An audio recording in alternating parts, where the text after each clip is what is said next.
ഏട്ടാ ഏട്ടനെ അറിഞ്ഞോ? വല്യമ്മയുടെ മോന് കാനഡയിൽ ജോലി കിട്ടീന്ന്. കാനഡയിലോ? ആ അതേതായാലും നന്നായി. എന്ത് നന്നായിന്ന്. ഏതോ വലിയ കമ്പനിയിൽ നല്ല ജോലി കിട്ടണു. 3.5 ലക്ഷം റുപ്യ സാലറി ഉണ്ട്. അതിനിപ്പോ എന്താ? ഏട്ടന് വല്ല കാറ്റുണ്ട്, വല്ല അടിച്ചൂരിന പണിയാവും. നമ്മളിപ്പോ പോയോക്കാനൊന്നും പോണില്ലല്ലോ. എന്തായാലും ആയിക്കോട്ടെ, എവിടെയും പോയി രക്ഷപ്പെടട്ടെ. ഇവിടെ ഇങ്ങനെ വെറുതെ നടക്കണമെങ്കിൽ നല്ലതല്ലേ പുറത്തു പോയി രക്ഷപ്പെടുന്നത്. അതല്ലേട്ടാ.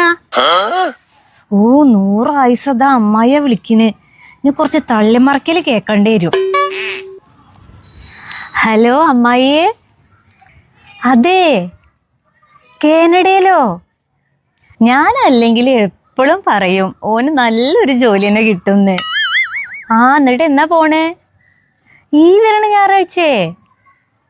പിന്നെ ഞങ്ങൾ എന്തായാലും വരും. ഇതൊക്കെ ഒരു സന്തോഷമല്ല അമ്മായിയെ. ആ എന്നാ ശരി. ഓക്ക് വേറെ പണിയൊന്നും ഇല്ലല്ലോ.